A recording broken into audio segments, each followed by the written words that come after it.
the time. But I didn't know no better, so he gave me a pass and saved my life countless times and in countless situations. Out there slinging dope, this fella pulled a pistol on me, a hair trigger 357 Desert Eagle. And I know it's hair trigger because I fired the gun. My blood brother at the time rented it to this fella, which means he let him borrow it for the weekend for a certain amount of money. And that's kind of popular around here. If you trust the individual and you got another pistol or two that if you don't act right, you can go and get your gun from.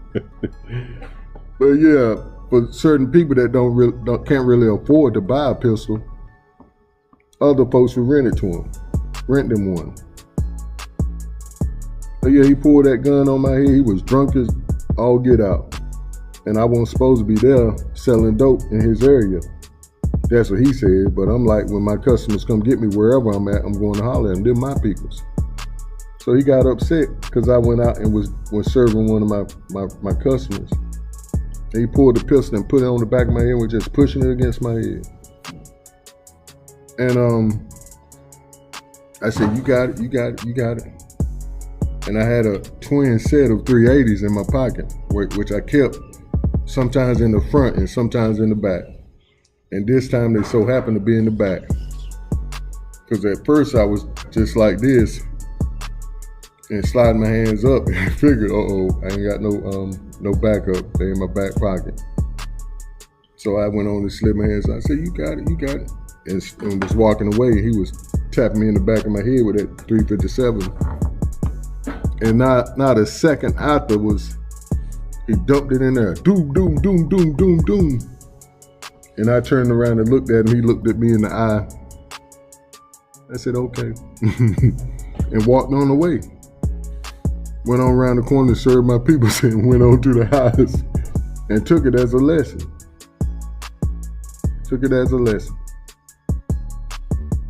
But what is it going to take for you? That's a serious question. And I do want to reply. What it's going to take for you? When I was awakened to this statement, I was trying to figure out if Yahuwah was saying that he was waiting on me to wake up or if it was meant for you. Once again, this is an idea that serves dual purposes.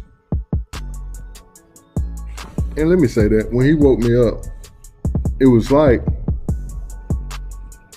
somebody standing there next to me. We could say it was an angel. We could say that. Because it was like he was saying, he waiting for you. He waiting for you. I was like, he waiting for me? Yeah, he waiting for you. And family, I was in another world. Let's see why. He's definitely waiting on you to enter his kingdom before it's too late. As well as this is how he's patiently waiting for us all to come out of that deep stupor, mostly from our own pride. Mostly from our own pride. I understand now why it took me longer to wake up and come to full attention. It was like an hour before our usual time of waking up. I was reminded of Pastor Rick Fletcher's sermon on Saturday, I believe, and the story he told about his son who was in Special Forces.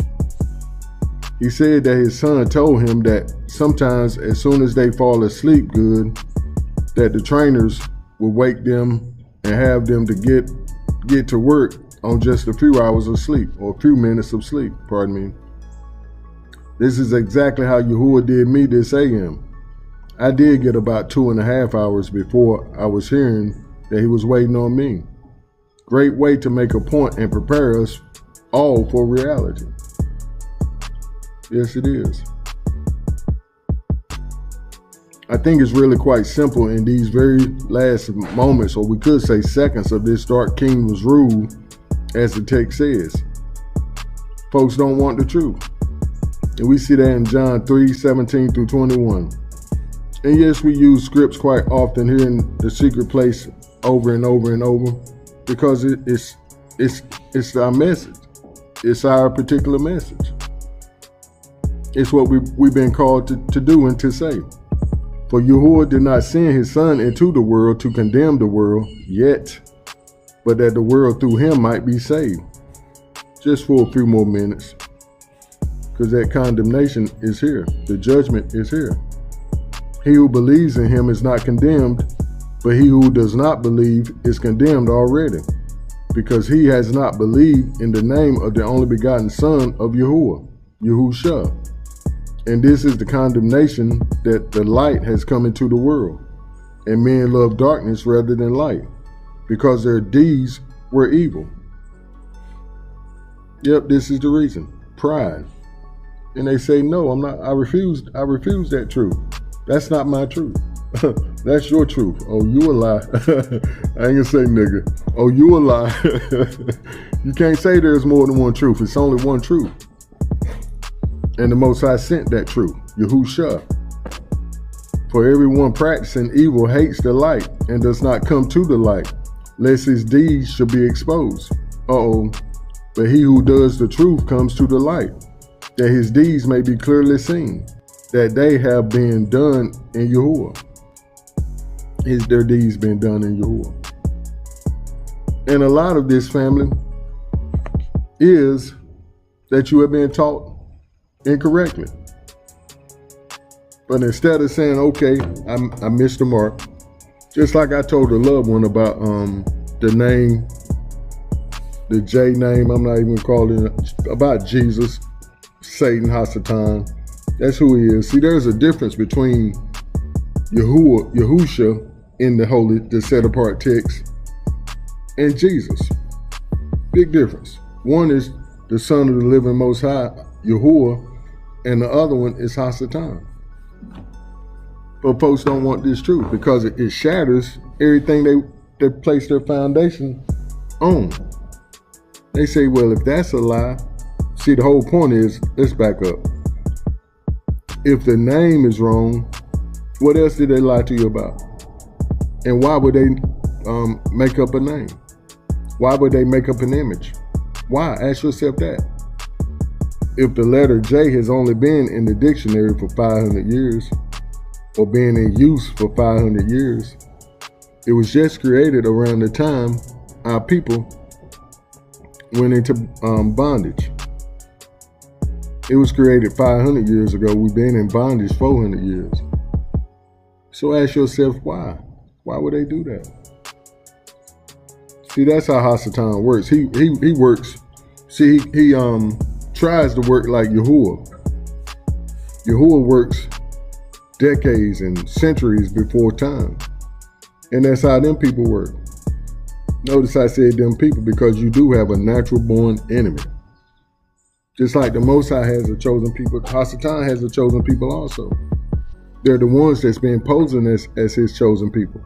Just as Hasatan, just as he poses as the light, he's the devil. And his children are of the synagogue of Hasatan, the devil. They're the children of the devil. But folks don't want this knowledge because it shatters everything they've been taught. See, once you peel that on your back, you're gonna start realizing, if they lied to me about that, what else would they lie to me about? Everything. The text says Hasatan, who is the Elohim of this world, or God of this world, has blinded the eyes of those who won't believe, who don't believe. And that won't, in one version, means they don't want it. They will not, they refuse to believe. My pastor couldn't have lied to me with tears in their eyes. My pastor couldn't have lied to me. You will lie, that nigga lied to you over and over and over and over and over again. Every time he stood up, he was lying. Every time he was begging for money, what was he begging for money for? Did he ever do anything he said he was going to do? Of course he did a few little small things, but not totally what he was called to do. But he who does the truth comes to the light, that his deeds may be clearly seen. No, you don't care about what you used to believe in. Yeah, it hurts, it shatters you. It did me. I said I would never come out of Christianity. Never. I would never even listen to what them boys